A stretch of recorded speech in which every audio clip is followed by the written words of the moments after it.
Vou começar por Fernando Freire para lhe perguntar o seguinte, e aqui ainda numa análise àquilo que motiva as respectivas candidaturas, mas também tentar aqui perceber um pouco de números neste caso. A última eleição, em 2017, a sua candidatura pelo Partido Socialista conseguiu o melhor resultado deste século. Estes números tornam-no favorito para esta eleição, ou esse passado para este presente já de pouco vale? Primeiro de tudo, muito boa tarde. De facto, agradecer o vosso convite e também cumprimentar os meus colegas, candidatos também a Presidente da Câmara, e de certa maneira também ao próprio auditório da Rádio Hertz que nos ouvem nesta tarde de bastante sol, mas que objetivamente também interessa de sobremaneira discutir política. De facto, não basta cantar Ossanas à democracia, ela é assim, partilhada, vivificada, em debate, em confronto aberto. Respondendo diretamente à sua questão, de facto, não há vitórias fáceis. Elas é resultado de um trabalho, de uma entrega e de uma equipa, e não de um líder. O líder é um par entre os pares. E, de facto, tivemos uma excelente votação, provavelmente resultado do trabalho que viemos a desenvolver durante o mandato 2013-2017. Vamos à luta, é por isso que estamos aqui, para partilhar ideias e, no fundo, discutir o interesse desta linda terra e deste lindo concelho que nos acolheu, e para demonstrarmos também as várias ideias, os vários pontos de vista. É assim a democracia e é assim que é lindo. Sendo que quem o escolheu nas recentes eleições escolheu por ser a pessoa que é, pelo trabalho que fez, ou o facto de estar associado à matriz do Partido Socialista também contribui, mesmo em eleições autárquicas? Não sei, sinceramente, essa é uma questão que terá que ser colocada, nomeadamente ao eleitor. Uma coisa é certa, se há a pessoa que é mais sindicada, que é mais vigiada, que é mais controlada, é de facto um autarca em zonas de baixa densidade. É ele que acode todos os dias, que se corre, que no fundo intervém em termos sociais. E provavelmente o contacto, a resolução de problemas, a sua disponibilidade permanente, a sua entrega, terá resultados depois, afinal, na contagem da votação. Foram aqui feitas algumas considerações relativamente, neste caso, à política que tem sido seguida nestes últimos anos, em que algumas localidades pretensamente ficaram para trás. Candidato Fernando Freire, tem sido assim mesmo ou refuta esta análise? Não, aliás, até acho extremamente interessante o desinteresse da população. Aliás, quando começa por haver listas nesta mesa que não correm às juntas de freguesia. Mas, quando há, de facto, agentes políticos, quando temos uma freguesia com 1.738 habitantes, e estou-me a referir aos censos de 2011 ou 2021, os 2011 eram 1.697, por acaso a freguesia da Atalaia até que foi aquele que, de facto, cresceu em termos de população. Quando o segundo partido mais votado não consegue arranjar lista em 1.738 eleitores. É impressionante. E depois, isto não bate a bota com a perdigota. Há aqui alguma coisa que não bate certo. Por outro lado, também, o Chega só concorreu à Câmara Municipal, à Assembleia Municipal. Então, o mandatário e o presidente da Conselhia do Chega vai concorrer a um Conselho de Mação? É as questões que eu deixo. Ou seja, os agentes políticos, objetivamente, têm culpa. Têm que seduzir, têm que, pelo seu exemplo, pela sua entrega, pelo seu denodo, têm que, objetivamente, motivar os respectivos cidadãos a participar na res pública. Não é ser conformistas. E falávamos também de uma questão que é importante não só para toda a região, mas também para o concelho de Vila Nova da Barquinha, que, no entanto, não sofreu muito com a variação populacional, isto tendo por base os censos recentes, mas há aqui também não deixa de haver uma variação neste aspecto. Fernando Freire, como é que o concelho tem conseguido escapar a esta tendência acentuada em muitos outros concelhos que não é o caso do concelho de Vila Nova da Barquinha? Olha, se calhar por causa dos 80% são funcionários públicos. Eu até dá vontade de rir, não é?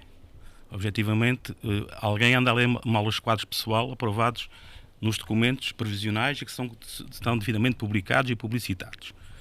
Ou seja, o número de trabalhadores que temos neste momento, aliás, como o meu ilustre amigo João Ricardo, e deputado municipal, sabe, São 64 elementos, pertencendo 76 ao Ministério da Educação, que são pagos pelo Ministério da Educação. Ou seja, toda esta falácia de transmitir um grande poder absoluto da Câmara Municipal, que tem uma percentagem enorme de empregabilidade, é porque, na realidade, não conhecem o tecido social de Vila Nova de Barquinha.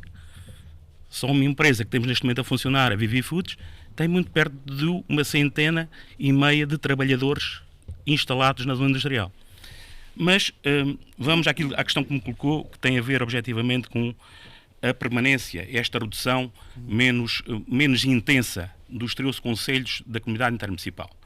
De facto, ficamos, ao contrário daquilo que vinha das previsões do INE de 2018, em que, de facto, a previsão apontava para não perda de população de Vila Nova de Barquinha, viemos a sofrer uma perda de 3,9.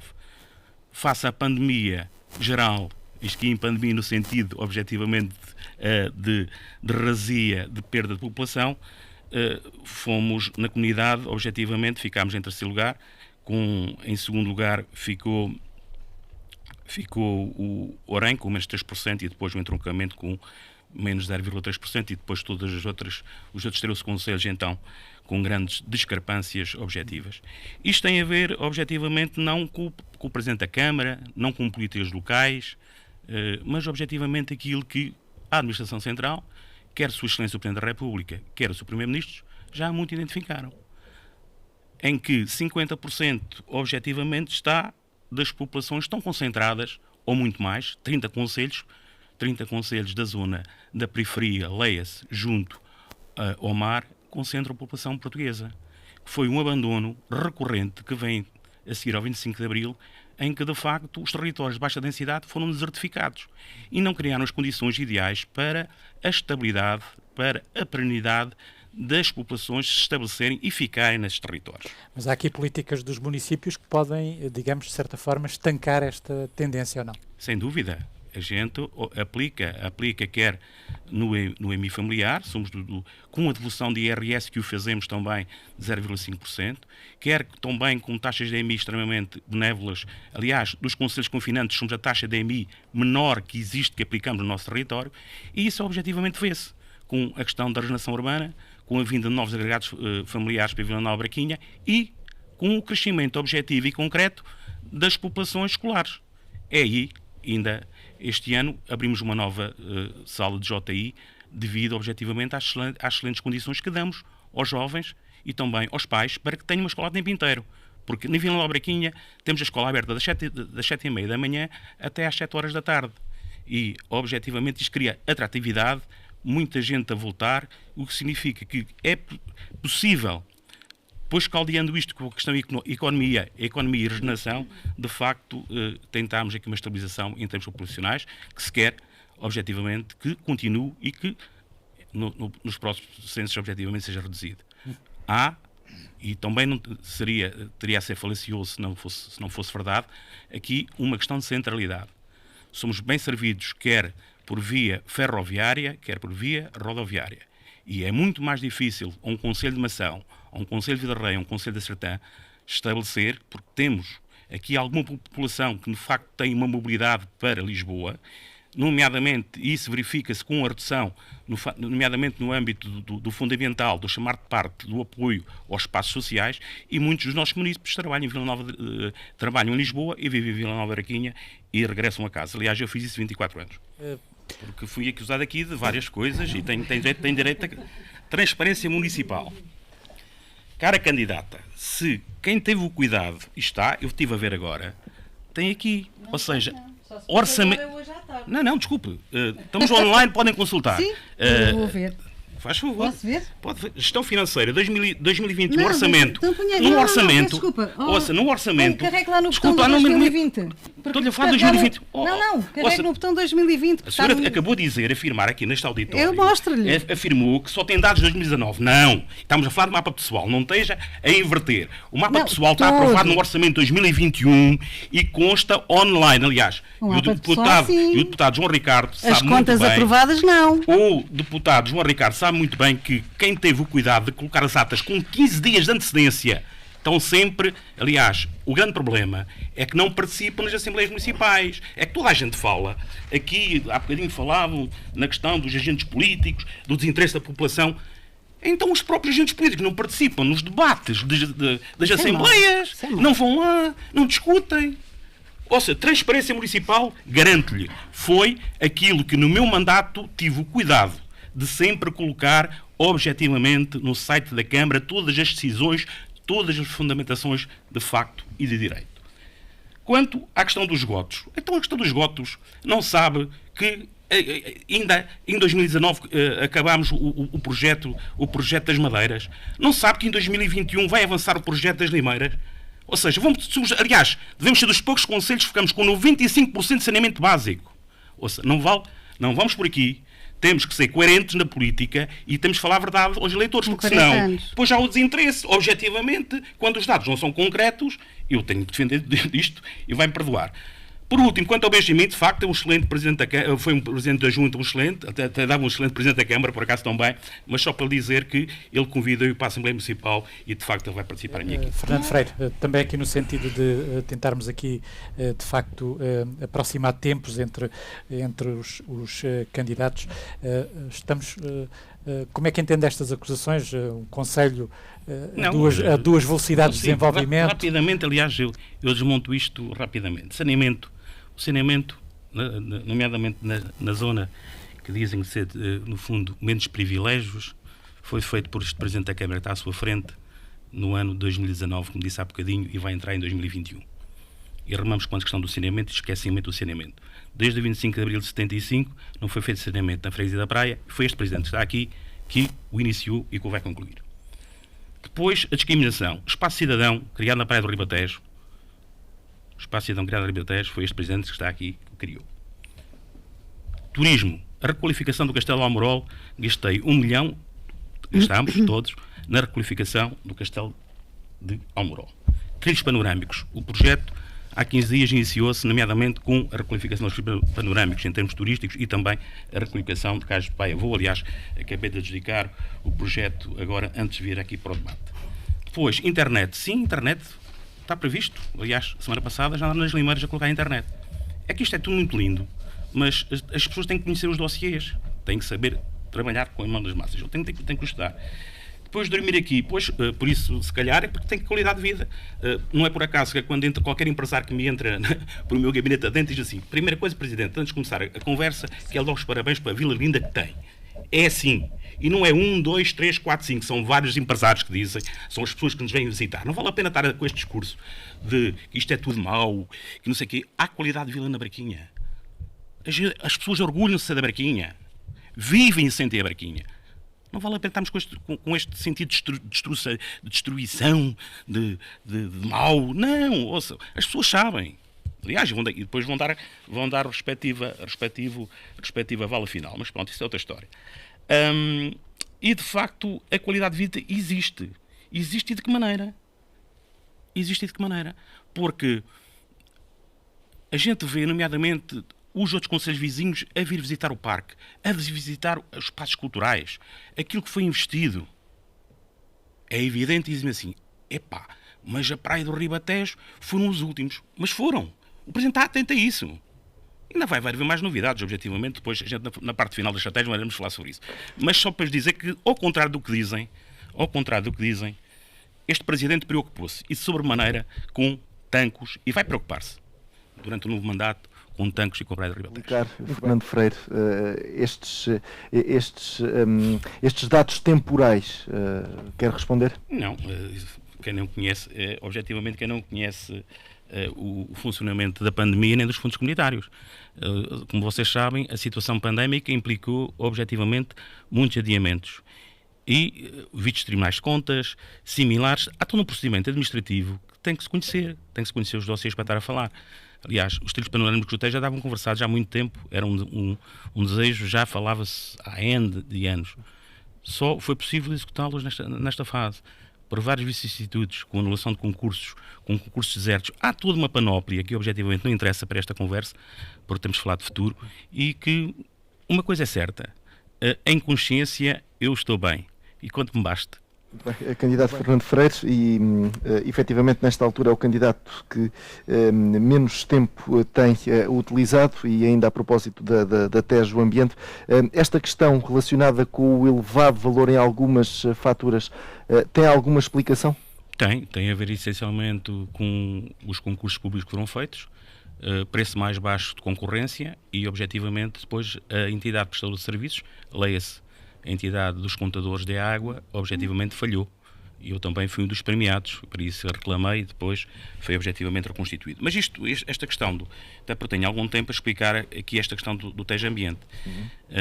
Como vocês sabem, a possibilidade de fazer que fundos comunitários tem que ser em agregação. Ou seja, no fundo, foi por isso que temos neste momento 3 candidaturas do POCUR já aprovadas, onde está de facto o sistema de saneamento de águas residuais das Limeiras, com já a respectiva candidatura também, a extensão do sistema de águas residuais da Atalaia Norte, nomeadamente, e também a remoção do emissário da Atalaia Cardal, também, que está para este programa e para este mandato.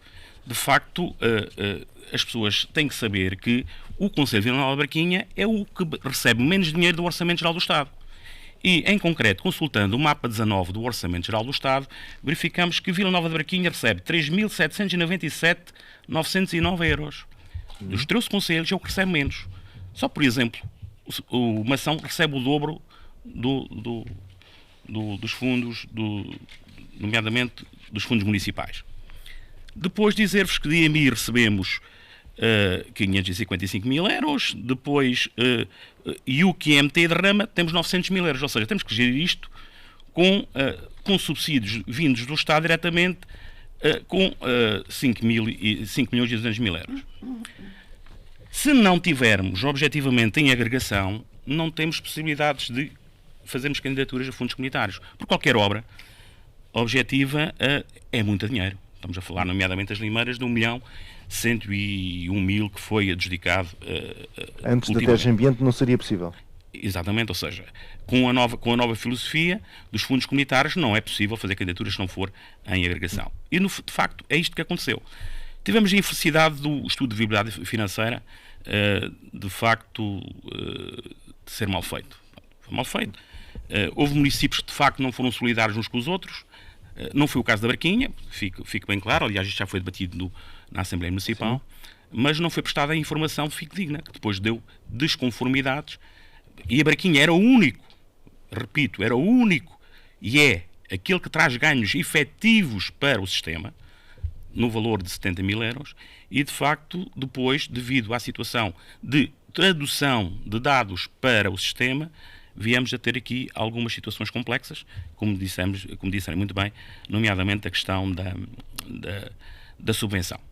Mas aquilo não é um negócio, aquela empresa também não é um negócio de tirar e de dar, não, nada disso. Aquilo é uma empresa intermunicipal e, a quando tiver que pagar, paga, é isso que diz a lei das finanças locais, e a quando tiver que receber dividendos, recebe os dividendos.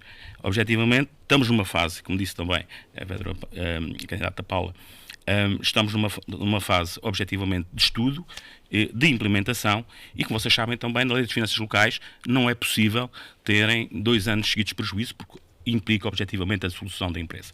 Por outro lado, dizer aqui uma falácia que anda por aí, aliás, reconhecida, e para quem está atento às Assembleias Municipais, e quem lê as atas, reconhecida até pelo meu vizinho João Ricardo, que de facto a água em Vila Nova de Barquinha desceu 5%. As tabelas estão aqui, quem quiser posso consultá-las, posso ajudar a quem quiser. E aliás, o próprio deputado João Ricardo, na penúltima Assembleia, se embora não me trai, também assumiu isso e com confronto com 2 faturas. Mas, como digo, esta é uma empresa nova, houve aqui constrangimentos na sua implementação, vamos ter ponderação, vamos ver o que é que isto vai resultar. E, de facto, depois, em conformidade, estaremos cá para responsabilidades políticas que são essenciais. Para pôr em contexto, digamos assim, tudo aquilo que aqui foi sendo dito e as dúvidas que foram sendo colocadas, Fernando Freire, em que pé é que está este processo? A Câmara tem, de facto, neste momento, digamos, a possibilidade de afirmar que ele é para avançar? Importa primeiro esclarecer que algumas questões foram aqui ditas. Primeiro dizer que, de facto, o estudo é da Comunidade Intermunicipal, está disponível para, nomeadamente, a minha ilustre candidata podia pedir a algum colega deles do PSD que lhe o facilitava. Pelos presidentes da Câmara tem o estudo. Mas dizer-vos, de facto, temos uma pista de 2.440 metros, ou seja, superior à do Montijo. Dizer-vos que não é Terminal 2, mas sim Aeroporto de Mercadorias / Aeroporto Civil e / Aeroporto Militar. É importante que isto fique bem claro. Continuamos a querer que os militares são peça fundamental em termos económicos e em termos estratégicos do nosso município e tem, de facto, uma grande vantagem. Já foi aqui abordada a questão da centralidade, a proximidade entre a A1, a A13 e a A23. Tem, por outro lado, também uma questão da articulação do espaço aéreo e para isso também já dialogámos, nomeadamente com as entidades referentes à gestão do próprio espaço aéreo e tem capacidade de ampliação futura. Ou seja, há, de facto, uma infraestrutura que tem capacidades para receber este tipo de atividades. Depois, este estudo implica objetivamente o estudo de restrições da concorrência. Porquê?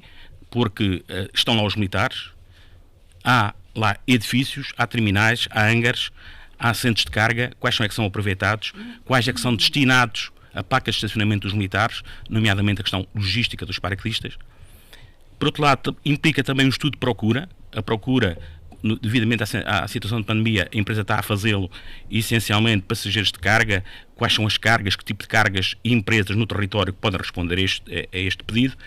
Depois, um estudo relativo às características técnicas da pista e suas condições de operação, isto com a NAV e com a ANAC também, para garantir as conformidades e daquilo que tenho até agora acompanhado e tenho estado sempre presente em todas as reuniões, quer com a Administração Central, quer também tenho dado de participar na comunidade intermunicipal, todas as diligências são feitas, de facto, e por último, um estudo dos custos, execução de uma lista de ações e de investimentos necessários para que aquela infraestrutura de facto seja requalificada.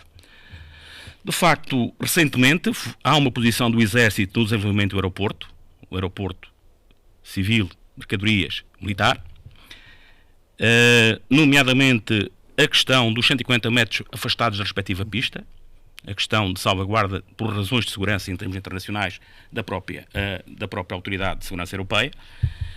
Deve ter também a questão da especificidade dos militares. E o que é isto? Tem a dizer, tem objetivamente a ver com o tempo em que eles utilizam, o quanto em que eles utilizam para a sua operacionalização, ou seja, nomeadamente, como a gente sabe, também as tropas paraquedistas saltam, é aqui que partem, que são formadas, no fundo, as grandes missões internacionais de intervenção no cumprimento do nosso pacto com a ONU e com entidades similares, e também a questão de despachos de projéteis que é feito no campo similar de Santa Margarida.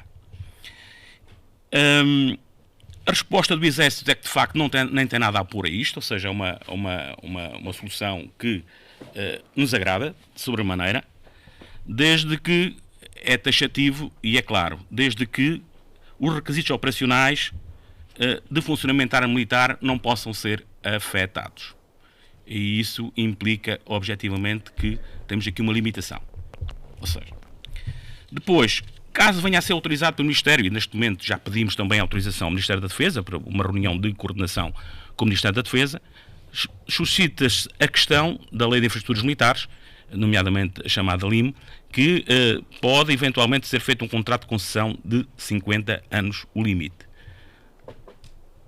Há 15 dias tivemos uma reunião com privados, que quisemos também saber até que ponto o quanto de investimento é que eles teriam que fazer neste aeroporto.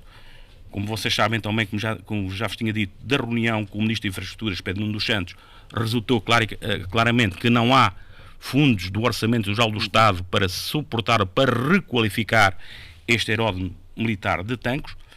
Importa, de facto, continuar. Ou seja, neste momento é pegar nos investidores, o Presidente da Câmara acompanhá-los, ir ao Ministério da Defesa e, de facto, perceber quais são as limitações operacionais para que também não... Esta infraestrutura é fundamental, mas também, por outro lado, também cativar os militares a permanecerem no nosso território. De facto, é um investimento estruturante para o nosso Conselho. Aliás, seria um dos investimentos do século. Muito bem. Candidato Fernando Freire, há aqui uma cultura demasiado centralizada ou não? Não. Não, aliás, até os próprios candidatos o vêm reconhecer. Como vocês sabem, a Universidade Sénior, também o Polo da Praia do Ribatejo, de facto, tem feito muitas atividades teatrais, até nas Limeiras também, e na própria Praia do Ribatejo. Houve, de facto, também a preocupação neste mandato de que o projeto Artejo distribuir cultura e arte pelo todo o Conselho. Houve, de facto, na Praia do Ribatejo também estabelecer o espaço museológico, onde foram feitos vários eventos e, de facto, também vivificar algumas situações que aqui estão. Até o Parque de Escultura também tem baloiço. Há um baloiço. Há uma escultura da Fragateira que tem baloiço. E depois o desporto escolar. O desporto escolar, de facto, também é fundamental, nomeadamente a questão da Escola Municipal de Futebol, suportada pela Câmara Municipal no Parque Desportivo da Atalaia, para o bem-estar dos jovens, e também, nomeadamente, toda a panóplia do desporto escolar, essencialmente ligada à grande dinâmica, excelente dinâmica, do grupo do Clube Náutico Barquinhense, que de facto tem tido um exemplo exemplar. De facto, cultura e educação são e foram, neste mandato, e serão, no próximo mandato, fundamentais, e a economia. Já lá vamos daqui a bocadinho. Por último, agora para o meu amigo João Ricardo, porrada, no final do dia 26, às 8 horas da noite, a gente veremos quem é que leva a porrada. Não sei, vamos ver afinal quem é que depois leva a porrada. Obrigado. Licenciamento de obras, Jornal do Expresso do dia 23 de julho de 2021, considera Vila Nova de Barquinha, de facto, como o primeiro concelho no cumprimento dos prazos de licenciamento de obras. É para continuar e esta é uma aposta que, de facto, implica de que maneira para o desenvolvimento da nossa região e também do município. A educação sempre o nosso primado, a educação de excelência, aliás, resultado do elevado número de alunos que este ano se matricularam no nosso concelho. A saúde, com a renovação da UCC Almorol, nomeadamente com cuidados de saúde no apoio psicológico, no apoio social, no domicílio e na comunidade. A questão da habitação, fomos o primeiro em Portugal a assinarem, o dia 1 de julho de 2021, o acordo com o IRU, 4,4 milhões de euros, para garantir as condições de habitação condignas a todos e de arrendamento dos nossos munícipes. Por outro lado, as respostas nas GPSS, com alargamento dos lares, Centro Dia das Madeiras, Santa Casa Misericórdia, temos, no fundo, o financiamento garantido para ajudar e de que maneira também as políticas, nomeadamente de alargamento de estruturas residenciais para idosos, fundamentais nos dias de hoje. Sobre cultura e arte não vou pronunciar porque os meus colegas já se pronunciaram. Sobre a questão da capacitação empresarial, também a questão da duplicação e do alargamento da terceira fase da zona industrial, que de facto está a crescer muito bem, e também uma novidade, a Comunidade de Energias Renováveis, uma série para a zona industrial que está já na agenda. Por último, uma questão também da mobilidade entre municípios, uma questão da criação de uma ligação em trocamento ali na zona sul da Atalaia. A questão do aeroporto já foi falada, a questão dos apoios aos jovens e séniores, fundamental através da Universidade Sénior. Não podemos esquecer também a questão da qualidade da água do Tejo e do ambiente, também fundamental para um concelho que tem 3 rios e o Tejo, de sobremaneira, o mais importante de todos. Por último, associação e coletividades, de facto, um apoio com isenção de EMI para as próprias coletividades. O turismo, continuamos a fazer a sua dinamização. Por último, aquilo que é mais importante, concorremos a todas as freguesias, como disse o candidato João. O concelho é a soma das freguesias, por isso, competência, humildade, lealdade, dedicação e, de facto, continuamos no bom caminho. Bem-aja.